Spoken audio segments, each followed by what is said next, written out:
Hi, I'm Kevin Moen. And I'm Jason Buck. This is K&J. We like doing a market review for Palos Verdes, and we're covering mostly April, or no, excuse me, we're in May. The very beginning from the 1st out to the 15th. So 2 weeks of us kind of going back and saying what we saw, what we're seeing, and what we like, and what's happening. So, well, to start off, I think what we're seeing is kind of a transitional market, so to speak, where there's a home gets on the market and the expectation over the last few years is that it immediately would get 4 or 5 offers. And what we're seeing now is a little less activity of that nature. So we're seeing kind of preparing sellers for maybe a more elongated selling period. it's taking longer. Yep, and that process isn't quite as robust from a buyer standpoint. Yeah, there's only 2 or 3 homes that have sold in the first week, and then so you're seeing going into sale 2 weeks to 3 weeks, but actual days on market really stretching towards 30 or more. Right. Yeah. With some other people still trying to get inflated prices. I mean, some of the homes coming out are at numbers from a couple years ago, and we're seeing pretty consistently that is not the same market. No, I see the market as now needing to be at a very market price, not an overinflated price. I think the buyers right now have lots of options. We've had a growth in inventory, which is giving buyers a lot of selections to go to. And if something's not priced right, it's getting ignored. So I think the advice, if you're looking to sell in this market, hey, just make sure you price it right. That will generate activity. It may not happen in a week. It may take a few weeks, 30 days, maybe even longer. But the effective thing or the stress point is pricing it right. You know what else is interesting? I think through the COVID and the low interest rate, which is really what was significant about COVID, that market was just so crazy. And, some properties over 20 offers. Right.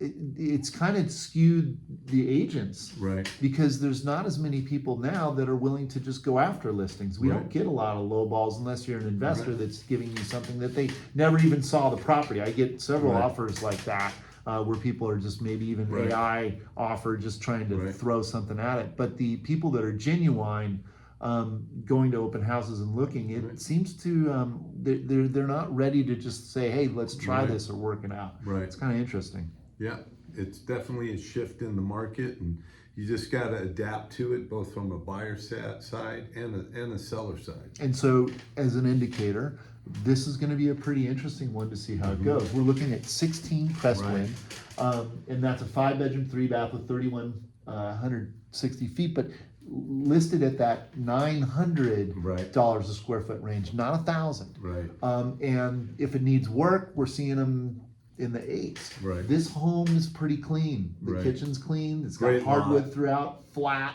massive lot, and in a nice area. Now, it's not a view property, but it's a livable, very comfortable home. It has a wow factor. You walk in, you're like, whoa. So that's going to be interesting to see how that moves. That'll tell us a lot about where buyers are, and price point's reasonable at $295, reasonable in this market. That is.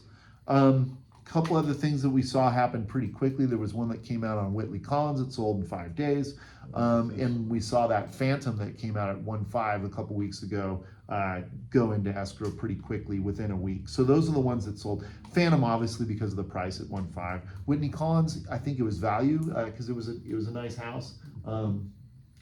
It's right there. Yeah.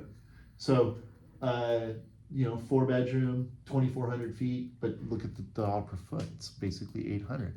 So if you're under 850 in that thing and it's a decent home, that's going to happen. If it needs work, you're going to be looking maybe sub-8s. Right.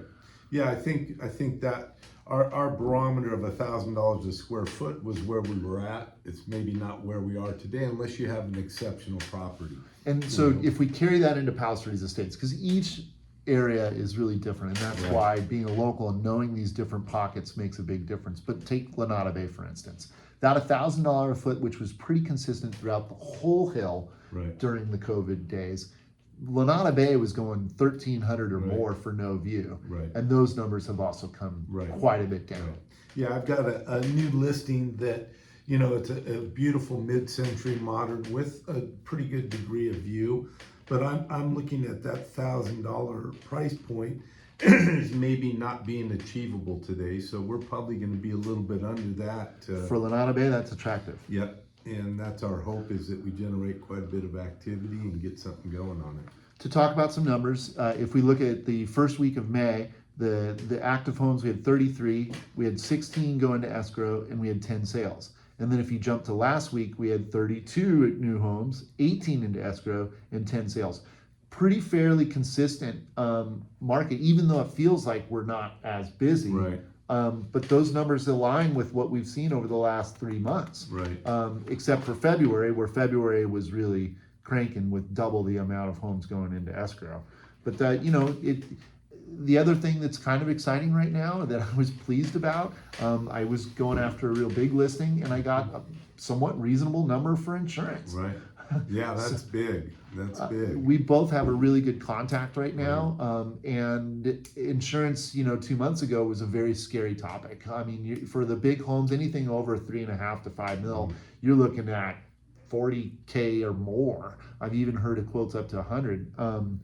But it seems like they're becoming more reasonable. Right. Well, at least it proceeds that on the last few deals I've done, we've been able to obtain it at a fair price. It wasn't just astronomical, so it's good to see that resolving itself, hopefully ongoing here. Yep.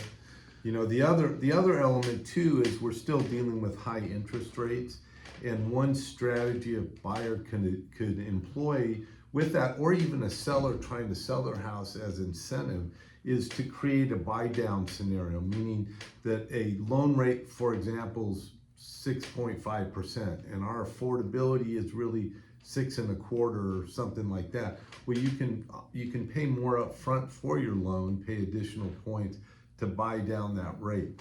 That creates long-term affordability for certain people. You can ask a seller to maybe create that concession for them to pay for a buy down. So That's there's interesting. different strategies that can be employed to make this higher interest rate environment more appealing to a Right. buyer. Well, that'll lower your monthly, right? Correct. And that's the whole incentive. That's pretty cool. Yeah. So. Let's see, what else? Well, I know that you got something coming up. I'm still working on a few of my listings, and there's still plenty to do, that's for sure. Yeah, a lot of activity going on. It's just not happening at a pace that it used to happen at. So. Well, we appreciate you watching, and if you'd like to talk to either one of us, you got the contact stuff below, and we're here to open a discussion and keep everyone informed. So, thanks a lot. Make it a great day. Have a good one.